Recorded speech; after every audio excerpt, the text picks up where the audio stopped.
We are in chapter 11, verse 26.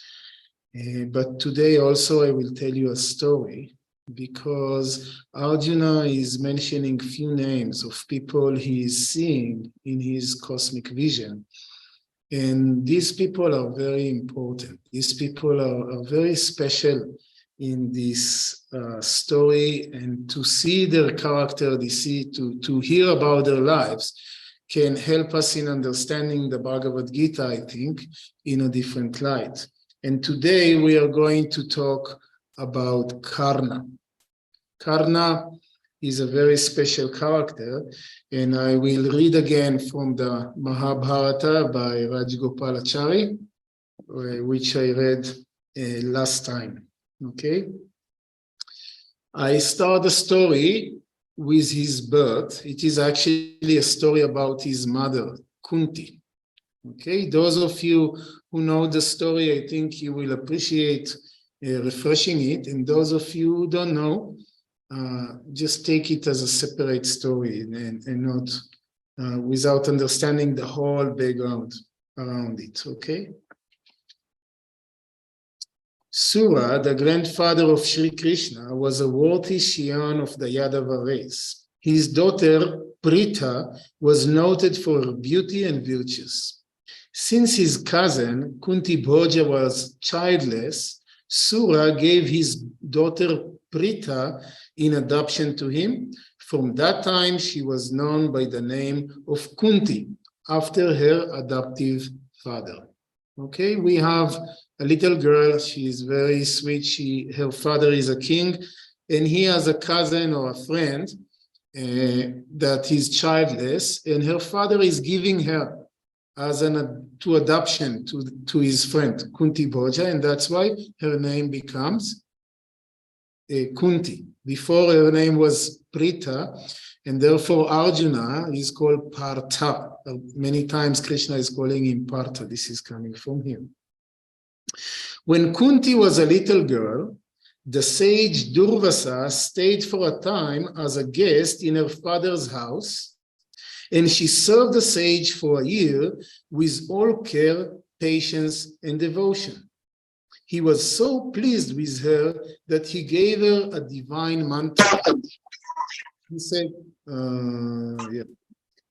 Sorry, I need to please silence yourself, mute yourself. Okay, yeah.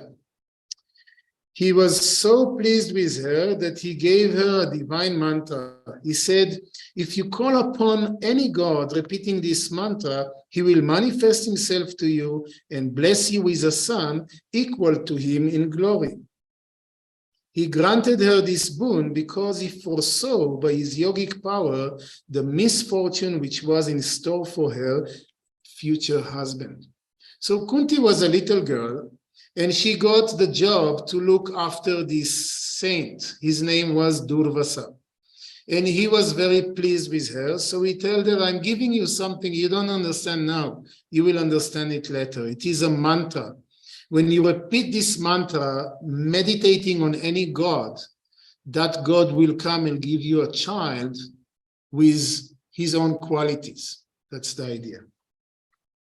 The impatient curiosity of youth made Kunti test then and there the efficiency of the mantra by repeating it and invoking the sun, whom she saw shining in the heavens.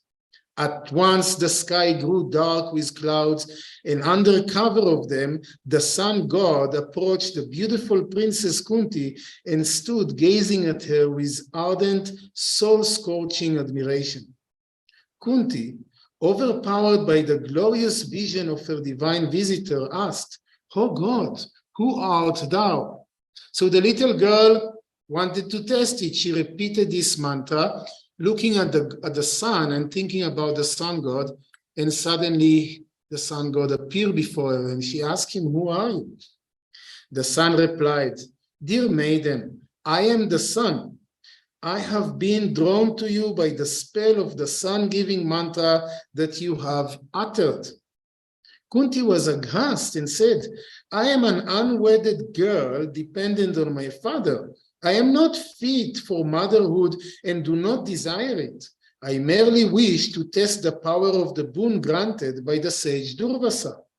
Go back and forgive this childish folly of mine. But the sun god could not thus return because the power of the mantra held him. Even if he wanted to, he couldn't. The power of the mantra was compelling him to fulfill that mantra. She, for her part, was mortally afraid of being blamed by the world. The sun god, however, assured her, no blame shall attach to you. After bearing my son, you will regain virginity. In this story, we see a lot of resemblance to the Bible, like Mother Mary regaining virginity after Jesus, and you will see something else is coming soon. Kunti, conceived by the grace of the sun, the giver of light and life to all the world. Divine birth take place immediately without the 9-month weary course of mortal gestation. In other words, she got pregnant and immediately she gave birth to a child, right there on the spot. She gave birth to Karna, who was born with divine armor and earrings and was bright and beautiful like the sun. So she got a son, and the son was born with earrings and a golden armor because he was so brilliant, and he was the son of Surya, the sun god. In time, he became one of the world's greatest heroes. After the birth of the child, Kunti once again became a virgin as a result of the boon granted by the sun. She wondered what she should do with the child. To hide her fault, she placed the child in a sealed box and set it afloat in a river. Do you know any story like this? Right? The story of Moses. Right? It is appearing in many different traditions. A childless charioteer happened to see the floating case, and taking it was surprised and delighted to see within it a gorgeous, beautiful child. He handed it over to his wife, who lavished a mother's love on it. Thus Karna, the son of the sun god, came to be brought up by a charioteer's child. Charioteer is a driver, basically, a driver of a chariot. When the time came for giving Kunti in marriage, okay, that is enough about Karna. That's how Karna was born, okay? Now, I jump forward in time, okay? We have the two groups of cousins, the Pandavas and the Kauravas. The Pandavas are the other sons of Kunti. There is the story how Kunti got her other children, and also Madri, her co-wife, she also got 2 children, and these are the Pandavas, and their cousins are the Kauravas. They are the good guys and the bad guys, okay? And they grow together, and then they don't know about their first brother. They don't know about Karna, because Kunti never told about it to anyone, okay? The Pandavas and the Kauravas learned the practice of arms first from Kripacharya and later from Drona. You know already about Drona, we talked about him last week. A day was fixed for test the exhibition of their proficiency in the use of arms in the presence of the royal family, and as the public had also been invited to witness the performance of their beloved princess, there was a large and enthusiastic crowd. In other words, when they finished their martial arts school, there was a time for them to exhibit what they have learned, to show what they know. Okay, and for that, everybody came. It's like, you know, in karate, when you get your black belt and you have everybody come to see you, something like this, right? Arjuna displayed superhuman skill with his weapons, and the vast assemblage was lost in wonder and admiration. Duryodhana's brow was dark with envy and hate. So among all of them, the best was Arjuna. Arjuna was an amazing archer. and Duryodhana, his cousin, was very envious. At the close of the day, there came suddenly from the entrance of the arena a sound, loud and compelling like a thunder, the sound made by slapping of mighty arms in challenge. All eyes turned in that direction. They saw enter through the crowd, which made way in all silence, a godlike youth from whom light and power seemed to emanate. He looked proudly around him, cast a negligent salute to Drona and Kripa, and strode up to Arjuna. The brothers, all unaware by bitter irony of fate of their common blood, faced one another, for it was Karna. So by the end of the day, suddenly Karna entered the arena and he faced Arjuna. He didn't know that Arjuna is his brother, nor Arjuna knew that Karna is his brother. Karna addressed Arjuna in a voice deep and rumbling thunder. Arjuna, I shall show greater skill than you have displayed. With Drona's leave, Karna, the lover of battle, then and there duplicated all Arjuna's feat with careless ease. Great was Duryodhana's exultation. He threw his arms around Karna. Welcome, O thou with mighty arms, whom good fortune has sent to us. I and this kingdom of the Kurus are at your command. So Duryodhana is very happy to have someone who is better than Arjuna. Said Karna, I, Karna, am grateful, O king. Only two things I seek, your love and a single combat with Arjuna. Duryodhana clasped Karna again to his bosom. My prosperity is all thine to enjoy.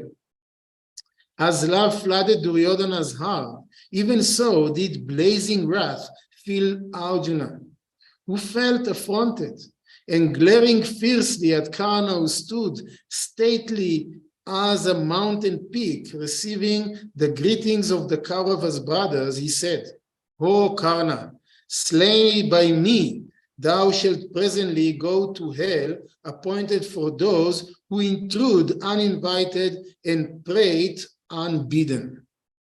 There's going to be a fight, right? Karna laughed in scorn.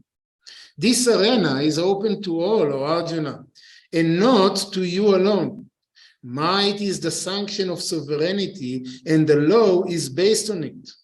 But what is the use of mere talk, which is the weapon of the weak? Shoot arrows instead of words.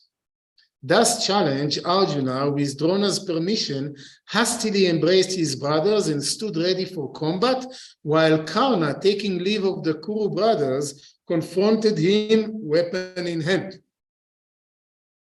And as though the divine parents of the heroes thought to encourage their offsprings and witness this fateful battle, Indra, the lord of the thunderbolt, this is the father of Arjuna, and Bhaskara, Surya, the son of the infinite rays, the father of Karna, simultaneously appeared in the heavens.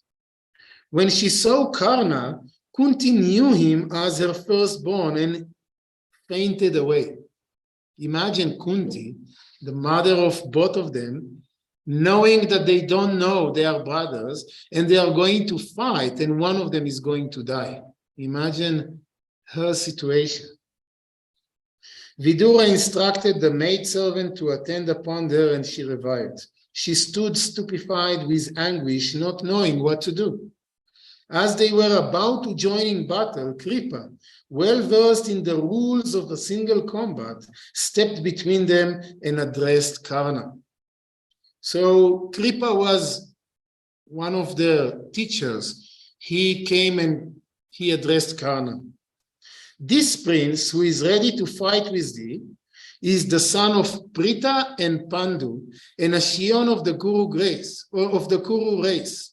Reveal, O mighty armed, thy parentage and the race rendered illustrious by thy birth.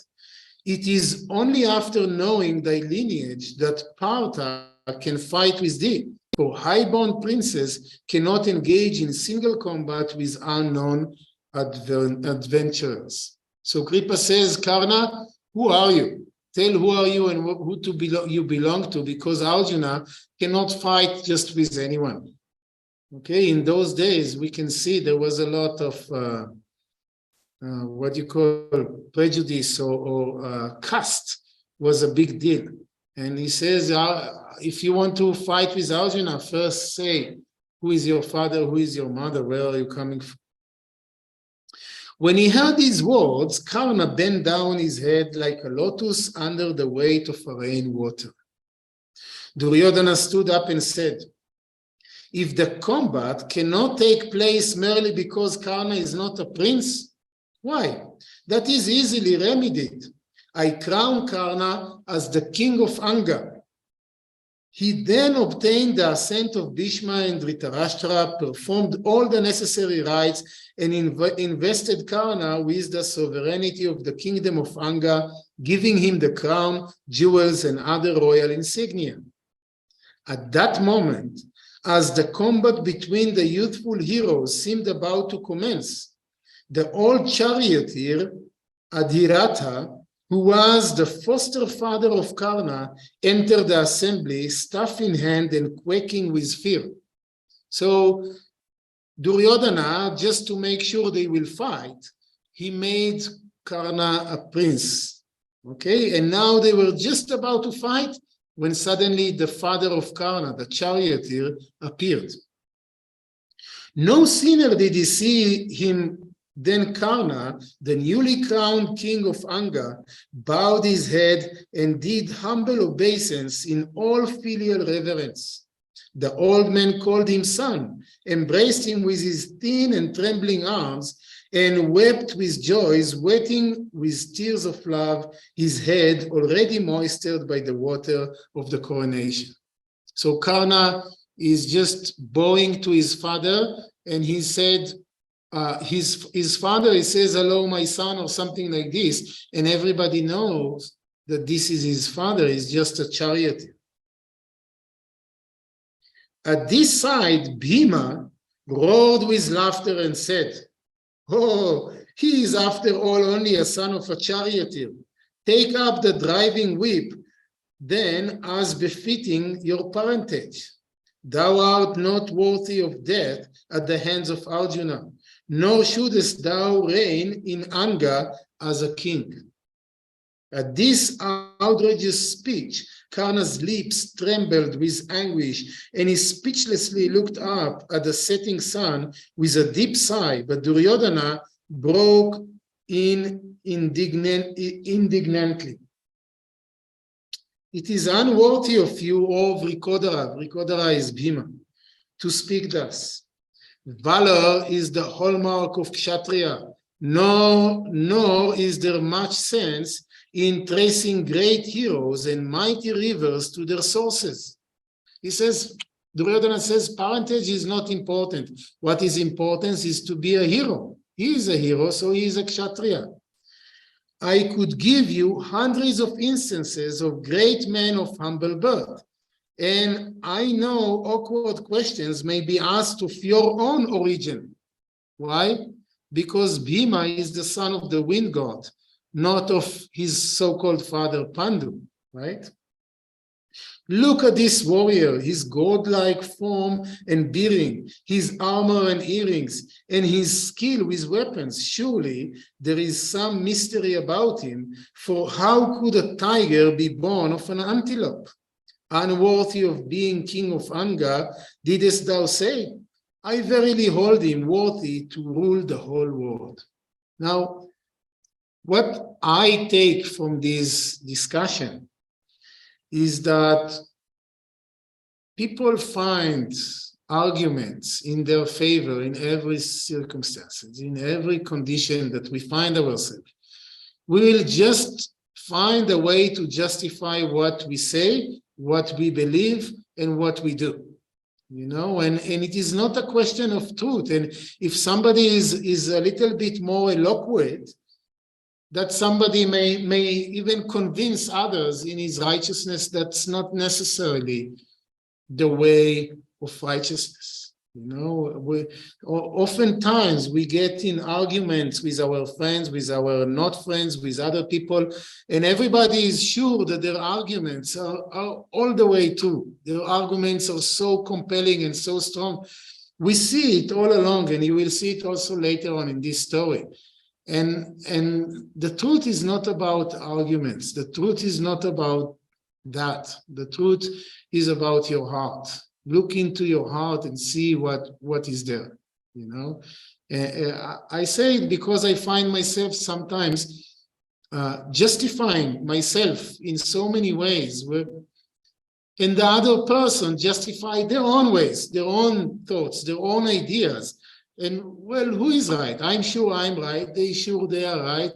And by the end of the day, it is just a conversation of the deaf, on the deaf. So that's not where the truth is. The truth is where your heart is open. The truth is where you find the love in your heart. Swamiji. Yeah. Swamiji, I had a quick question. Shoot. Do we know why Karna wanted to fight Arjuna? Well, there is no, in the story, as I know it, there is no particular reason beside him wanting to excel. He is very proud, as we are going to see also later, and he wanted to be the best one. And you can understand that being a son of a charioteer is kind of like he has a very disadvantaged parentage. He's like coming from the low, and he has to prove himself. The princes, like the Pandavas, the Kauravas, from the day they were born, they have the best training, the best conditions. Everybody admired them, everybody loved them, and he was a son of a charioteer against his own parenthood. He went and he studied all the martial arts, and now he has to prove himself. So I think that at this point, he didn't have anything particularly against Arjuna. He just wanted to show that he is better. That's my understanding. And of course, in itself, it's a very important teaching, right? We see it all the time. We feel inadequate, and for that, we need to prove ourselves to somebody. And the question is, and it is always leading for some troubles, as we know. In generous wrath, Duryodhana took Karna in chariot and drove away. The sun set, the crowd dispersed in tumulus. There were groups loud in talk under the light of the lamps, some glorifying Arjuna, others Karna, and others again Duryodhana, according to their predilection.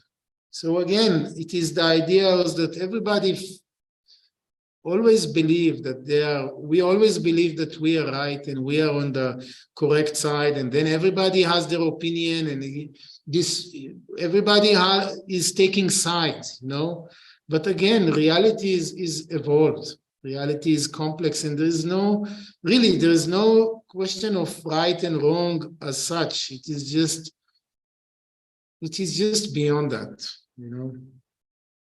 Indra foresaw that a supreme contest was inevitable between his son Arjuna and Karna. So Indra is the father of Arjuna, right? And he is afraid about his son, because he knows that he will have a fight with Karna, and Karna is really good. So what is he doing? He put on a garb of a Brahmin and came to Karna, who was reputed for his charity, and begged him his earrings and armor. The sun god, the father of Karna, had already warned Karna in a dream that Indra would try to deceive him in this manner. Still, Karna could not bring himself to refuse any gift that was asked of him. Hence, he cut off the earrings and armor with which he was born and gave them to a Brahmana. Karna here represents the act of giving. If somebody asks you something, you give. There is no question asked. And this is the ultimate giving, because he knew that he is asking him in order to harm him, and still he was giving him. You know, this is so Karna, even though he's kind of part of the bad guys in the story, at the same time, he is representing that amazing quality of gift, of giving away. And actually, you know, the whole Mahabharata is symbolizing the inner struggle that we undergo in our mind, right? We talked about it many times and we know it. We are talking about our own inner struggle. And different characters in the Mahabharata represent different things. You know, for example, Dhritarashtra is blind. The blindness of Dhritarashtra represents attachment. We talked about it once. Bhishma, of which we talked about once, Bhishma represents, you see, Bhishma is such, he represents Dharma, right? But he represents Dharma in a rigid way and not in a flexible way. And that's why Bhishma caused all the troubles in the Mahabharata. We told his story. So therefore, Bhishma is part of the Kauravas. The Kauravas represent our lower nature. The Pandavas represents our higher nature. How come Bhishma, who represents Dharma, is part of the lower nature? Because he represents a rigid form of Dharma and not a flexible, evolved form of Dharma. In the same way, Karna, he is born to the same mother of the Pandavas, so his roots are coming from the higher nature, right? His roots are coming from the higher nature, but he chooses to join the lower nature. So what is he representing? I don't know, but I can just imagine that here Karna represents pride. This is one thing. But more than that, in this sense, in this story that we just read, he represents this giving, which is senseless. Even when you give, it has to be intelligent. You know, if you give somebody money to harm themselves, you are not really helping them. You are giving, but you are not really helping. So giving itself should be intelligent, and then it becomes divine. So maybe here in this story, Karna is representing this giving, which is senseless, which is not according to intelligence, and therefore it is part of the lower nature. Okay. Indra, the king of gods, was filled with surprise and joy. After accepting the gift, he praised Karna as having done what no one else would do, and shamed into generosity, made Karna ask for any boon he wanted. So Surya, the sun god, Indra, the father of Arjuna, he felt very bad about the trick he was playing on Karna. So he said, Karna, I'm so sorry, I want to give you a boon. Ask for whatever you like. Karna replied, I desire to get your weapon, the Shakti, which has the power to kill enemies. Indra granted the boon, but with a faithful proviso. I don't know what is proviso. He said, you can use this weapon against but one enemy, and it will kill him whosoever he may be. But this killing done, this weapon will no longer be available to you, but will return to me. So I give you this weapon, but you can use it only one time. With these words, Indra disappeared. Karna went to Parashurama and became his disciple by representing to him that he was a Brahmana. Okay, now he wanted to learn more. So he went to Parashurama. Parashurama is another story in itself. He was a Brahmin who was a warrior. He was the enemy of the Kshatriya race, and he hated Kshatriyas. And Karna came to him and asked him to teach him but he lied to him. He disguised himself as a Brahmana, so Parashurama will accept him. He learned of Parashurama the mantra for using the master weapon known as Brahmastra. Brahmastra is like the atomic bomb. It's like the ultimate weapon, and he learned it from Parashurama. One day, Parashurama was reclining with the head on Karna's lap when a stinging worm burrowed into Karna's thigh. Okay, so Parashurama wanted to rest, and he put his head on the thighs of Karna, and Karna didn't want to move, but when a worm was burrowing a hole in his thigh and blood starting coming out, but he didn't move because he didn't want to disturb his sleeping guru. Blood began to flow, and the pain was terrible, but Karna bore it without tremor, lest he should disturb the master's sleep. Parashurama awoke and saw the blood which has poured from the wound. He said, "Dear pupil, you are not a Brahmana. A Kshatriya alone can remain unmoved under all bodily torments. Tell me the truth." Karna confessed that he had told a lie in presenting himself as a Brahmana, and that he was in fact the son of a charioteer. Parashurama, in his anger, pronounced this curse on him.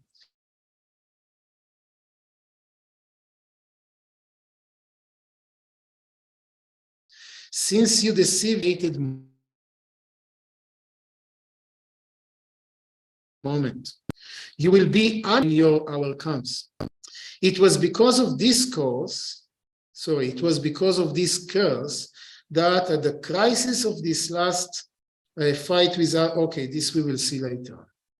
Okay, so this is the end of this episode. Karna got the weapon, but he was cursed that the weapon will not work. Now we go fast forward. Again, in the story, we have the fight, the battle between the Pandavas and the Kauravas, right? Karna, Karna chose to join the Kauravas, right? He was a very good friend of Duryodhana, and he hated Arjuna. He didn't know yet that Arjuna is his brother, and he wanted to fight along with the Kauravas. It was the day before the commencement of the great battle. The grandsire, Bhishma, now the Kaurava generalissimo means the chief of staff, the head of the army, was with Duryodhana, seeking to inspire him with his own heroic spirit and cheerfulness. So Bhishma, the old Bhishma, is the head of the army of Duryodhana, and he sees that Duryodhana is not happy and not confident, so he's trying to cheer him up. Bhishma spoke of the strength, skill, and prowess of the warriors ranged in the Kaurava's side. Duryodhana was cheered up. Presently, Karna became the subject of their talk. So while he was telling him about everyone, he started to speak about Karna. "Karna has earned your affection," said Bhishma, "but I do not think much of him. I do not like his great hatred of the Pandavas, and he is too boastful. There is no limit to his arrogance, and he is much given to disparaging others. I would not place him in the highest rank among the warriors of the land. Besides, he has given away the divine armor with which he was born. He is not, therefore, likely to be of great help to me in this battle. The curse of Parashurama is on him too. His command of supernatural weapons will fail him in his hour of need, for he will not be able to remember the mantras. And the battle that will ensue between him and Arjuna will prove fatal for Karna." So he gave many reasons why Duryodhana should not have too much to build on Karna. Thus spoke Bhishma without mincing matters, and this was exceedingly unpalatable to Duryodhana and Karna. To make matter worse, Drona agreed with the grandsire and said, Karna is full of pride and overconfidence, which will cause him to be neglectful of the finer points of strategy, and through carelessness he will suffer defeat. Even Drona was saying the same. Enraged by these harsh words, Karna turned to the grandsire, to Bhishma, with flaming eyes. You, sir, said he, have always slighted me through mere dislike and envy, and have never neglected an opportunity to humiliate me, though I gave you no reason. He feels very hurt. I bore all your taunts and thrust for the sake of Duryodhana. You have said that I would not be of much help in the impending war. Let me tell you my settled conviction. It is you, not I, who will fail the Kauravas. Why hide your real feelings? The fact of the matter is that you have no genuine affection for Duryodhana, but he does not know it.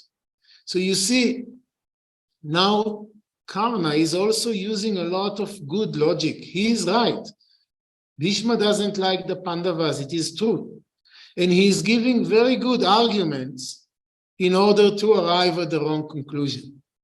You see, that's the thing, that having good arguments is not always leading you to the right conclusion.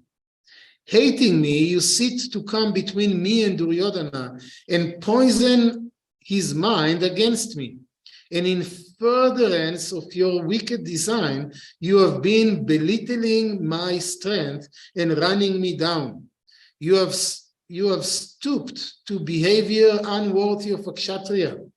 Age alone does not confer a title to honor and respect among warriors, but prowess does. Desist from poisoning our relations. He says, you are just envy of my friendship with Duryodhana. Stop hurting me. Turning to Duryodhana, Karna said, illustrious warrior, think well and look to your own good. Do not place too great reliance on the grandsire. He is trying to sow dissension in our ranks. His appraisement of me will injure your cause. By running me down, he seeks to damp my enthusiasm. He has become senile and his time is up. His arrogance does not let him have regard for anyone else. Age must be respected and experience is useful. But as Shastras warn us, there is a point when age becomes senility and ripeness falls into rottenness and decay. You know, one of the things that always people who use wrong arguments do, they go to the scriptures, to the Shastras. They will use the scriptures to justify their own wrong. Then we say, oh, Jesus will be very happy with what you have to say, right? When people start to use this language, there's something wrong there. You have made Bhishma your grand generalissimo, who will, I have no doubt, earn some fame from the heroic deeds of others. But I will not bear arms while he is in command. Only after he has fallen will I do so. So Karna says, I'm taking now the decision that as long as the head of the army is Bhishma, I'm not going to fight. When he is going to die, and he is going to die, then only I will start to fight. The arrogant man is never conscious of his own arrogance. This is the author says. The arrogant man is never conscious of his own arrogance. When accused of it, he charges the accuser with that very fault. Right? He is very arrogant, but instead he is blaming Bhishma of being arrogant. His judgment is wrapped, and he considers it a crime on the part of anyone to point out his defect. This is well illustrated in this episode. Controlling his anger, Bhishma replied, "Son of Surya, Karna, son of Surya, we are in a crisis, and that is why you have not ceased live this moment. That's why I'm not killing you right now. You have been the evil genius of the Kauravas." Duryodhana was in distress. "Son of Ganga, I need the help of you both," he said. Son of Ganga is Bhishma. Okay? "You will both do deeds of great heroism, I have no doubt. At break of dawn, the battle joins. Let there be no fighting among friends, with the foe in full force before us." Duryodhana is so distressed because two of his main people cannot tolerate one another. But Karna was adamant in that he would not take up arms so long as Bhishma was in supreme command. Duryodhana eventually yielded to Karna and suffered him to carry out his threat. So during the first 10 days of the war, Karna did not fight. Even though there was a fierce battle, he didn't join. But finally, when he learned that Bhishma lay wounded dying, when Karna.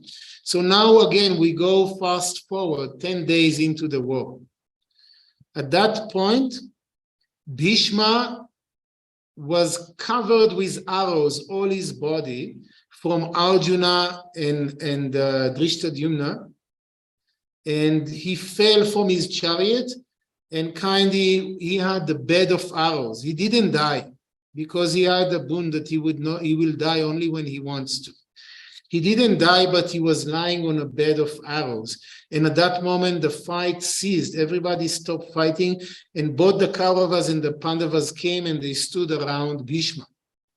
So when he learned that Bhishma lay wounded and dying, Karna hurried to the place and felt at his feet and said, now Karna feels very bad.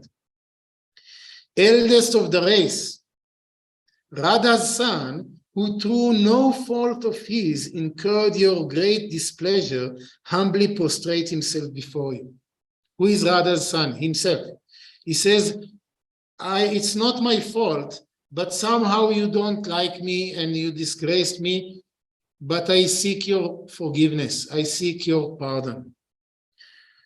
When after humble salutations Karna stood up, the grandsire, gently moved, tenderly placed his hand on Karna's head and blessed him. "You are not Radha's son, young man," he said in loving tones. "You are Kunti Deva's own firstborn. Narada, who knows all the secrets of the world himself, revealed this to me. Son of Surya, truly, I entertain no dislike for you." So now, for the first time, Karna learns his story. He knows he is not the son of the chariot. He is actually the son of the sun god. First time, imagine his mind. He just realized that he is the brother of Arjuna. So he says, Bhishma tells him, "I don't dislike you, I don't hate you, but I was grieved to see your increasing hatred of the Pandavas, although they gave you no cause for it. I know and admire your valor and your open-handedness, and I know also that you belong to the class of Falguna and Krishna in prowess." Falguna is another name of Arjuna. Okay, you are like Arjuna and Krishna. I know that. "It is meet you befriend the Pandavas." He says you should befriend the Pandavas. "Therein lies the right path for you who are their brother. With the closing of my part in this war, may the chapter of your enmity also close. This is my wish, Karna." So Bhishma tells him, my wish is that you will forgive the Pandavas. You will make peace with the Pandavas. How difficult it is to give up hatred, to give up hurt. We talked about it last week. Bear injury, bear insult, bear injury is the highest sadhana, right? And Bhishma tells Karna, this is your lesson. Become friend with the Pandavas. Karna listened respectfully and replied, Grandsire, I know I am Kunti's son and not charioteer born, but I have eaten Duryodhana's salt and must be true to him, to be true to my own lineage. It is impossible for me to go over to the Pandavas now. You must permit me to repay with my life, if it so be, the debt I owe to Duryodhana for his love and trust. I have erred greatly in word and deed. You must forgive me for all and give me your blessings. So after all, he has some humility, but he says, I cannot go. I have to stay with the Kauravas, because I owe them that for all the love they gave me. The great Acharya, who knew all the laws of right conduct, reflected for a while on what Karna said and replied, do then as you wish, for that is the right way. Bhishma is going back and he says, you know what? You are right. You should stay with the Kauravas. Even when Bhishma was mortally wounded and lay dying in the battle did not cease. Discharging the grandsire words of wisdom, the Kauravas resumed the battle. Deprived of Bhishma's leadership, the Kauravas' forces felt like a sheep without a shepherd when Bhishma no longer led them. Indeed, even Bhishma fell wounded. The man shouted, "Oh, Karna, you are the one left to lead and protect us." The Kaurava warriors felt that if but Karna would agree to take up the command, victory was certain. During the first 10 days, when Bhishma led the forces, the son of Surya kept away from the battle. As already narrated, deeply hurt at the grandsire's contumely, Karna has said, "So long as you are up fighting, I should keep aloof. If you slay the Pandavas and bring victory to Duryodhana, I shall be glad. And I shall then, taking the king's leave, go to the forest. But if you be defeated and go to the abode of the brave, I, who am not deemed by you as an Adhirata, will ride my chariot and oppose those whom you deem to be of greater prowess than myself, and defeating them bring victory to Duryodhana." So at that time, when they had a confrontation, Karna said, "When you die, I will take over. I will take over." Thus had Karna sworn, and with Duryodhana's consent, kept aloof from the battle during the first 10 days. Now he went on foot to Bhishma, who lay on his bed of arrows waiting for his end, and saluting him, addressed him thus: "Veteran grandsire, vanquisher of Parashurama, you lie on the field of battle, struck down by Shikandi.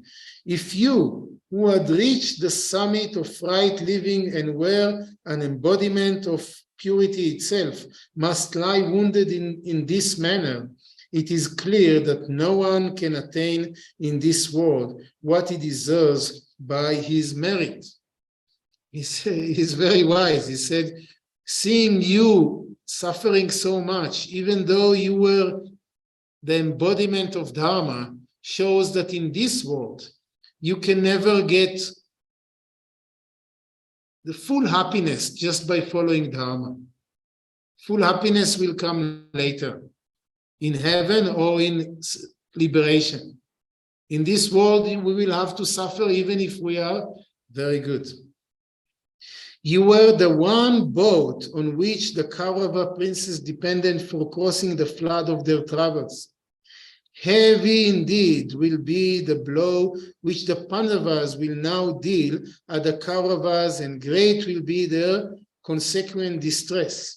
Like fire and wind burning down the forest, Arjuna and Krishna will destroy the army of the Kauravas.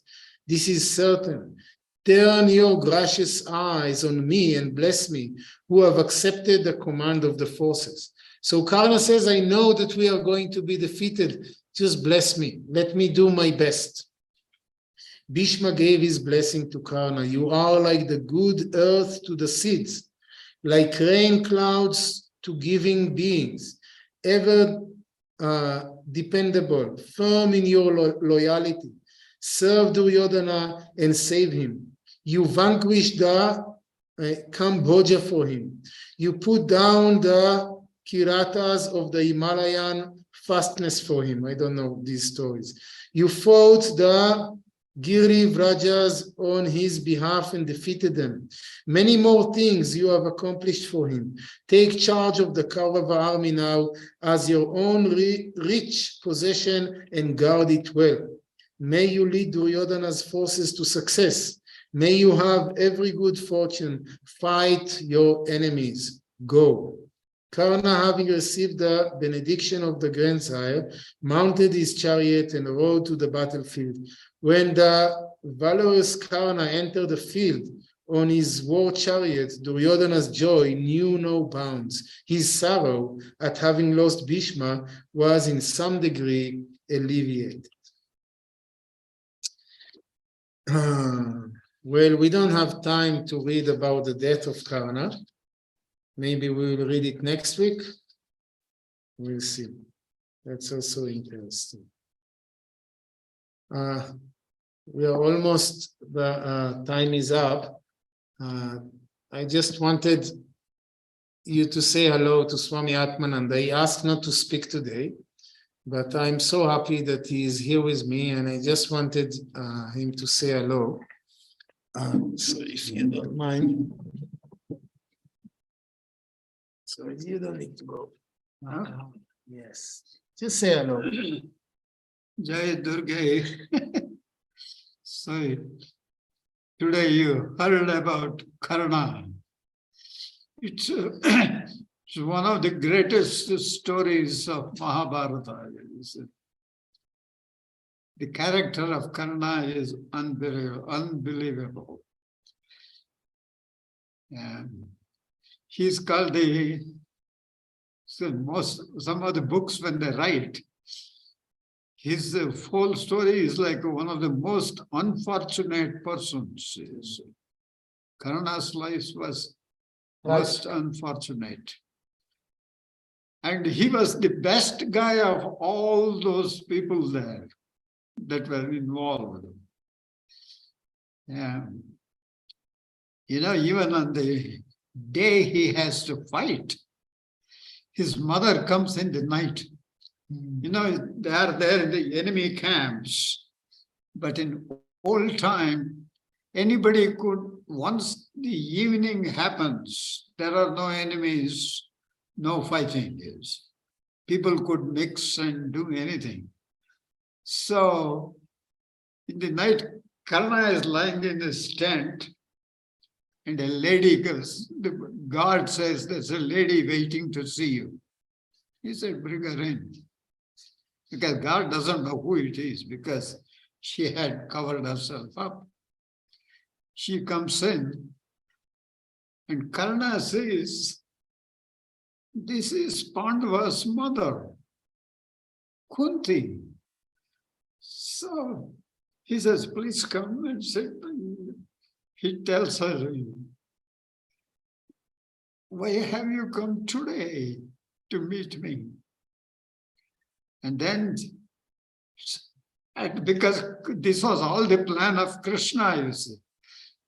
But Krishna said to Kunti, you should go and meet Karna tonight and ask him of some boons, you see, to give you. Because Karna would never refuse anything. That was one of his greatest things, which brought his destruction, you see. He would never say no.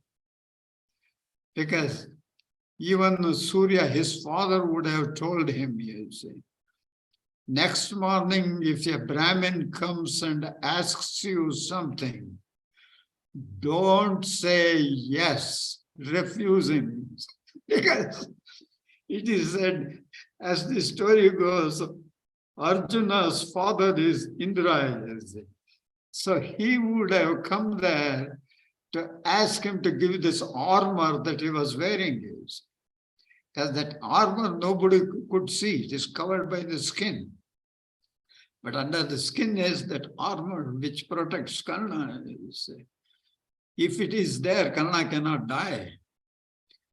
So he comes and asks, this Brahmin comes there, but Karna would not refuse him. He would give it. And he gave it. And when this Kunti comes and tells him, he wanted one boon, which only, the reason was known only to Krishna. He said, you will not use a weapon twice. The same weapon cannot be used twice, you see. Karna says, okay, I will do it. Yes. And she tells him that he is the eldest brother, you see, he is her son. And he says, all these days you never told anybody that I am your son. Is this the time you want to come and tell me that I am the eldest brother of this Pandavas, whom I have decided to kill? He says, yes. Because she really sapped away all his energy at the time, yes. And that weapon twice, because there was a serpent weapon he had. He discharges it to kill Arjuna, you say, because that would have killed him. But Krishna knew that. So it is said, as the story goes, and actually when he aims that arrow, the charioteer of Karna tells him, don't aim at his head. Aim it lower. And Karna tells him, you idiot, you are telling me how to shoot? I am the best warrior here. But that Shalya, the charioteer, knew Krishna is going to make the mischief. Because it is said, as he shot the arrow, it had to cut off his neck, you say. Krishna, it is said, at that time, he just pressed the chariot down, you say. And the arrow, instead of knocking off the neck, it took his helmet off, you see, of Arjuna. And the serpent comes back to Karna, you see. Shoot me again. I will see how anybody would go. I will kill him. But Karna says, I cannot shoot. I cannot use you again. And he would never refuse anybody anything. Yes, Karna's, that was his whole life. But he was one of the greatest personalities. And he had to fight. And he had told his mother, today is you will have 5 children in any case. Either I will die or Arjuna will die. Because I will have to kill Arjuna, because that Duryodhana, my friend, I'm fighting for his sake. And he has made me the commander just so that I could kill Arjuna, because nobody is equal to Arjuna. Because these two guys were the best and equals. But you will have 5 children at the end of the day. One of us would be dead. And it was Karna's time to go, and he goes. And as the story goes, when he was shot, one of the stories is his head flies and falls on Krishna's lap, you see. And Krishna, that's how he gets liberation even at that time, you see. Because Krishna knew this guy. So when it hits him, the head comes and falls on Krishna's lap. And then he is blessed and liberated. But it's one of the greatest stories of Mahabharata is Karna's story. And it is heart-rending when really nice speaker would tell it. It is a heart-moving, heart-rending story. Whole time he suffered. God bless him. That is how life is. You see. Life is different dramas that God plays for all of us. God save all of us. Jai Durga. Thank you so much.